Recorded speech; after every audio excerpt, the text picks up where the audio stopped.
Halo, selamat datang. Pernah nggak sih Anda merasa sedikit khawatir waktu melepas anak ke sekolah?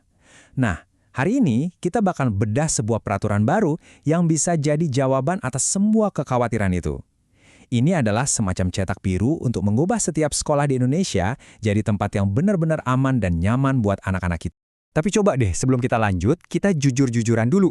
Sebagai orang tua, guru, atau bahkan bagian dari masyarakat, pasti kita semua pernah kepikiran kan, lingkungan sekolah sekarang ini udah beneran aman dan mendukung belum sih? Nah, pertanyaan mendasar inilah yang coba dijawab oleh peraturan baru ini. Dan inilah jawabannya.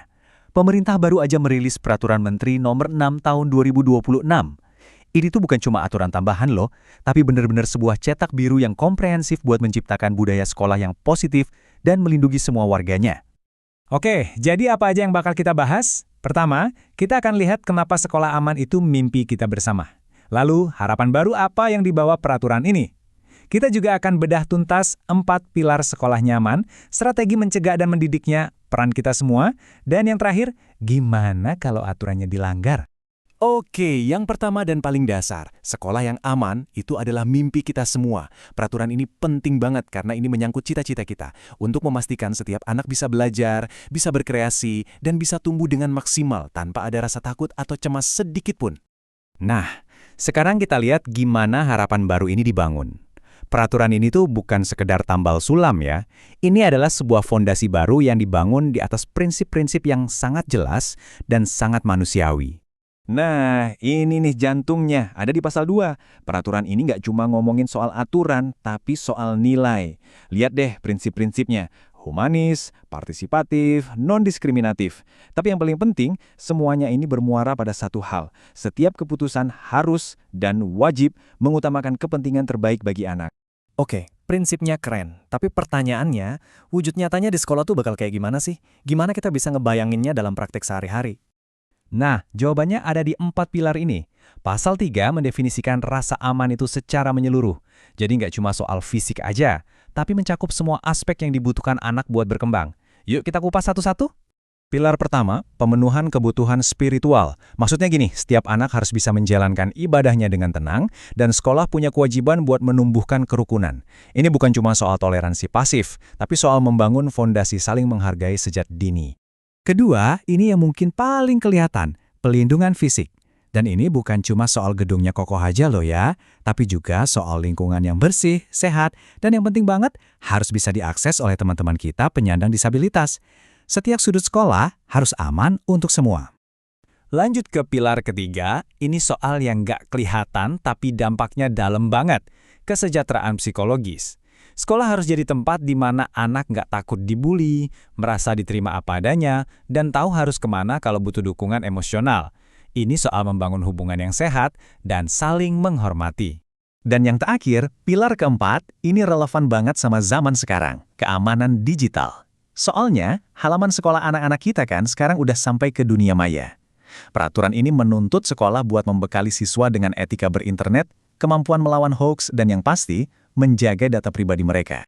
Oke, 4 pilarnya udah jelas. Terus, gimana cara mewujudkannya? Nah, kerennya peraturan ini, fokusnya nggak cuma ke hukuman, tapi ke strategi proaktif, mencegah masalah sebelum terjadi. Kuncinya ada di mencegah dan mendidik. Ini dia peta jalannya, ada di pasal 10. Mulai dari tata kelolanya diperkuat, ada deteksi dini dan prosedur yang jelas. Terus, edukasi berkelanjutan buat guru dan murid, lalu perannya dibagi jelas untuk semua orang, sampai ada prosedur respons yang cepat kalau ada masalah. Semuanya terstruktur. Nah, ini nih bagian yang paling krusial. Peraturan ini bilang dengan tegas, bikin sekolah aman itu bukan cuma kerjaan kepala sekolah atau guru aja. Bukan. Ini kerjaan bareng-bareng. Ini adalah tanggung jawab kita semua. Pasal 35 ini mempertegas lagi kalau ini kerjaan keroyokan. Lihat deh siapa aja yang dilibatkan.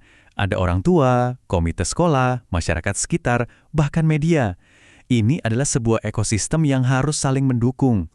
Dan kursus buat orang tua, pasal 36 ngasih peran yang jelas banget. Jadi bukan cuma antar jemput ya, tapi juga menyelaraskan pola asuh di rumah dengan di sekolah.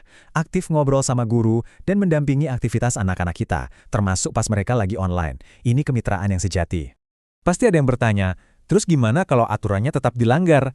Nah, di sini pendekatannya beda. Fokusnya itu ke edukasi dan pemulihan, bukan semata-mata menghukum untuk memberi efek jerah. Di sini kita bisa lihat bedanya dengan gamblang.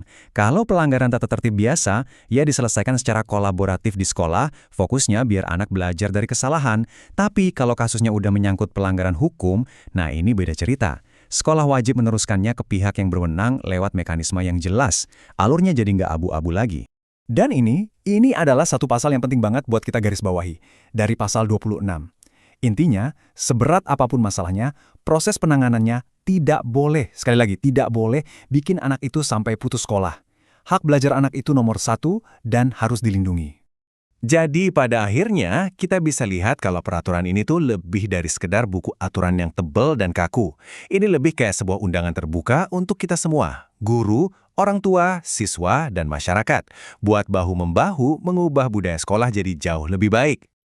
Sebagai penutup, saya mau ajak Anda semua buat merenung sejenak. Coba pikirkan, apa sih satu langkah kecil aja yang bisa Anda lakukan mulai hari ini untuk ikut membantu mewujudkan sekolah yang aman dan nyaman di sekitar Anda? Jawabannya ada di tangan kita masing-masing.